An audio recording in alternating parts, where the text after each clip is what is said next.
माननीय सभापति महोदय,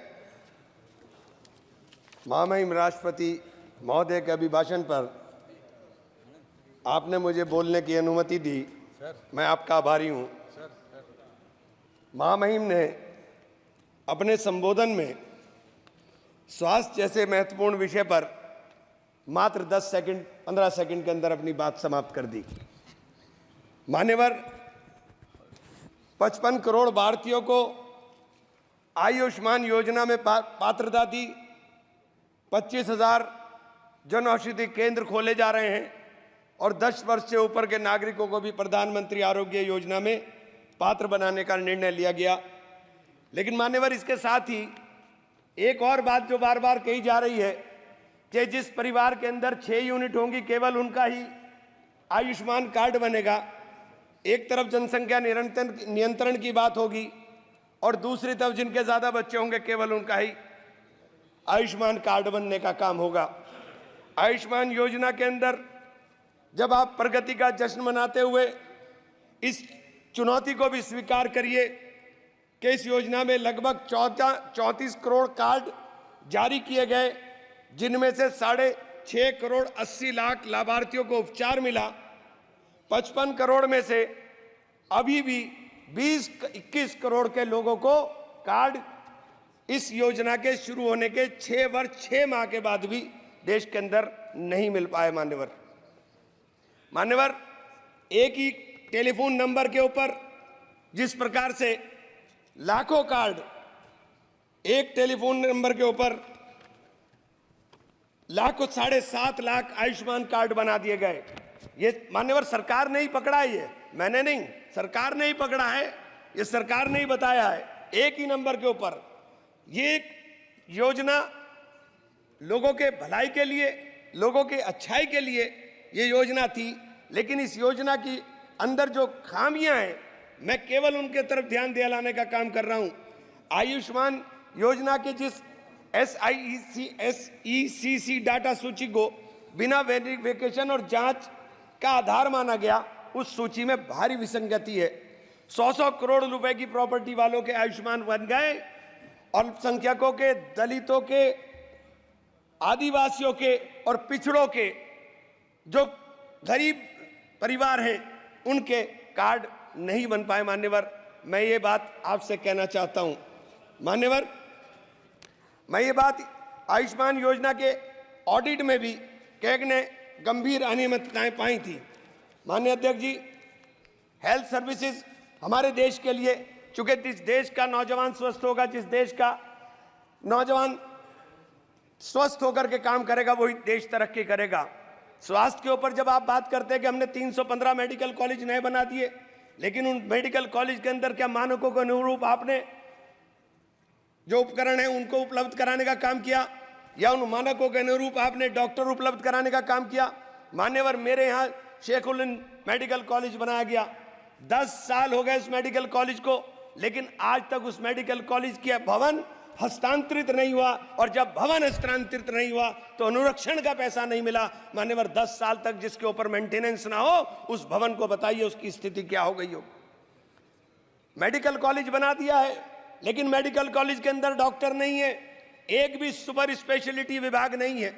आप कह रहे हैं मेडिकल कॉलेज है, कोई सुपर स्पेशलिटी नहीं है, और जब सुपर स्पेशलिटी नहीं है तो फिर मरीजों को बाहर जाना पड़ेगा। मान्यवर, बड़ा चारों तरफ से घिरा हुआ 3-3, 4-4 प्रदेश से घिरा हुआ क्षेत्र है मेरा। जब मेरे जैसे क्षेत्र जो समृद्ध क्षेत्रों के अंदर भी लगता है, वहां पर उस मेडिकल कॉलेज का, सरकारी मेडिकल राजकीय मेडिकल कॉलेज का ये हाल है, तो देश के अंदर क्या होगा? मान्यवर, इस तरफ ध्यान देने की जरूरत है। इसी प्रकार से आपने विश्वविद्यालय का है, विश्वविद्यालय मेरे माशा कुमरी विश्वविद्यालय खोला गया, 4 साल हो गए, लेकिन आज तक शैक्षणिक सत्र पूरा तरीके से स्टार्ट नहीं हो पाया। मान्यवर, पूरी बिल्डिंग आज तक नहीं बन पाई। मान्यवर, पूरा पैसा नहीं मिल पाया। आपके केंद्रीय विश्वविद्यालयों में जिस प्रकार के 45 केंद्रीय विश्वविद्यालयों में 30% से अधिक शिक्षण पद खाली पड़े हुए। मान्यवर, 30% से अधिक। AMU एक बहुत बड़ा शिक्षण संस्थान है, जहां शिक्षकों का अभाव है, उसका फंड लगातार काटा जा रहा है। किशनगंज के अंदर उसकी जो ब्रांच थी, वो ब्रांच ऑलमोस्ट बंद होने के कगार पर आ गई। मान्यवर, इन संस्थाओं से गरीबों के बच्चे पढ़कर निकल रहे हैं। मैं आपकी ध्यान इस तरफ जरूर दिलाना चाहूंगा कि जब नीट की परीक्षाएं कैंसिल हो जाएं, जिस प्रकार से बार बार पर्चे लीक हो जाएं, तो सरकार को इन चीजों के ऊपर ध्यान देने की जरूरत है। मान्यवर, देश का नौजवान आज परेशान है, चाहे वो अग्निवीर के नाम पर हो, चाहे वो नीट के नाम पर हो, और चाहे वो उद्योग धंधों के नाम पर हो। जब आप उद्योग धंधों की बात करते हैं, आप कहते हैं कि हमारी सरकार 5 ट्रिलियन इकोनॉमी की तरफ जा रही है, लेकिन मान्यवर ये नहीं बताने का काम करते कि 5 ट्रिलियन इकोनॉमी के लिए 10% से अधिक की ग्रोथ रेट चाहिए। आपकी ग्रोथ रेट क्या है साथ मान्यवर, जब मैं आपका ध्यान इस रोजगार के गंभीर विषय की तरफ रखूंगा, राष्ट्रीय सांख्यिकी मंत्रालय NSO द्वारा असंगठित क्षेत्र में उद्यमों के सालाना सर्वे में जो चौंकाने वाला तथ्य है वो ये है मान्यवर के जुलाई 2015 से सितंबर 2023 के बीच भारत में लगभग 18 लाख फैक्ट्रियां बंद हुई हैं, जिसमें 54 लाख से अधिक लोगों की नौकरियां चली गईं। विनिर्माण क्षेत्र में असंगठित व्यक्तियों की संख्या 157 लाख से घटकर 178.2 रह गई, जो 9.3% गिरावट है। मान्यवर, ये छोटी छोटी जो फैक्ट्री हैं, ये असंगठित क्षेत्र के उद्यम थे। इन असंगठित क्षेत्र के अंदर कुल 10 करोड़ 96 लोग काम कर रहे हैं। मान्यवर, ये सरकार के आंकड़े हैं। मैं इसलिए ये बात कहना चाहता हूं कि जब आप 5 ट्रिलियन की बात करते हो तो आपका निर्यात और आयात आपको देखना पड़ेगा कि आपके आयात के ऊपर निर्भरता कितनी हो गई है। निर्यात लगातार आपके देश के अंदर घट रहा है। मान्यवर, मेरे यहाँ काष्ठ कला उद्योग है, पूरे विश्व के अंदर सहारनपुर का फर्नीचर जाना जाता है। हमारे यहाँ 1500 करोड़ का कारोबार होता था, लेकिन 1500 करोड़ का कारोबार घट करके 800 करोड़ पर आ गया। मान्यवर, जब 800 करोड़ पर मेरे अकेले एक डिस्ट्रिक्ट के अंदर कारोबार आ रहा है, मान्यवर 650 जिले हैं इस देश के अंदर, 650 से जिलों से अंदर क्या स्थिति होगी। मेरे यहाँ दूसरा काम हौजरी का चल रहा था।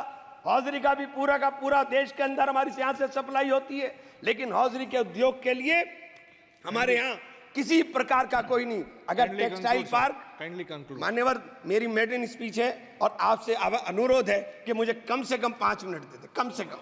मान्यवर, टेक्सटाइल और गारमेंट पार्क हमारे यहाँ अगर बनाए जाएंगे तो इनमें 2.5 लाख लोग रोजगार के अंदर लगे हैं। इन लोगों को रोजगार मिलने का काम होगा। अगर इनको रोजगार मिलेगा मान्यवर, तो मैं ये कहना चाहता हूं, आप जो 5 ट्रिलियन का लक्ष्य लेकर चले हैं, जब तक नौजवान को रोजगार नहीं मिलेगा, जब तक आप उस लक्ष्य को प्राप्त नहीं कर सकते। आप बार बार मान्यवर लगातार चल रहा है कि कानून देश में कड़े बनाए जा रहे हैं, लेकिन भीड़ अनियंत्रित होकर के जिस तरह से लोगों को मारने का काम कर रही है, जिसे मॉब लिंचिंग कहते हैं। मेरे जनपद में, मेरे मंडल में 3 लोगों को छत्तीसगढ़ के अंदर मारा गया। मान्यवर, उत्तर प्रदेश के अंदर, अलीगढ़ के अंदर इस प्रकार के भीड़ तंत्र ने एक व्यक्ति की हत्या की। मान्यवर, आगरा के अंदर 2 लोगों ने आत्महत्या की, केवल पुलिस के उत्पीड़न से तंग आकर के। मान्यवर, फिरोजाबाद के अंदर एक कैदी मारा गया, जो पुलिस सही सलामत उठा करके ले गई।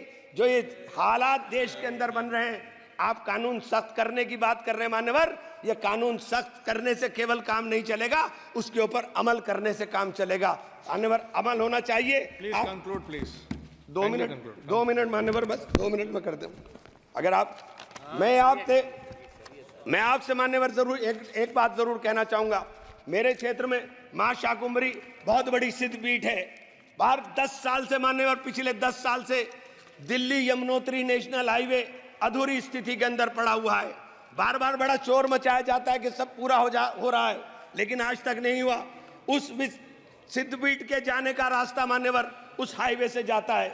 अगर मान्यवर इसी योजना के अंदर उसको शामिल कर लिया जाए कि हमारी सिद्धपीठ के ऊपर जाने वाले श्रद्धालुओं को रास्ता सही मिल जाए, तो मान्यवर लाखों लोग उधर जाने का काम करते हैं। मेरे शहर के अंदर, सहारनपुर शहर के अंदर मान्यवर एक एलिवेटेड हाईवे की आवश्यकता सबसे ज्यादा थी। मैंने आपके माध्यम से अनुरोध करना चाहता हूं कि हम लोग जीत कर आए हैं, लोगों ने बड़ी उम्मीदों के साथ जीता है। और मुझे तो कहा था, रघुकुल रीत सदा चली आई, प्राण जाए पर वचन न जाए। जिन लोगों ने मुझसे वचन लेकर के जीत का वादा किया था, मान्यवर मेरी भी जिम्मेदारी है। मैं आपसे हाथ जोड़कर विनती करता हूं मान्यवर सरकार को कहें कि हमारे धन्यवाद मान्यवर।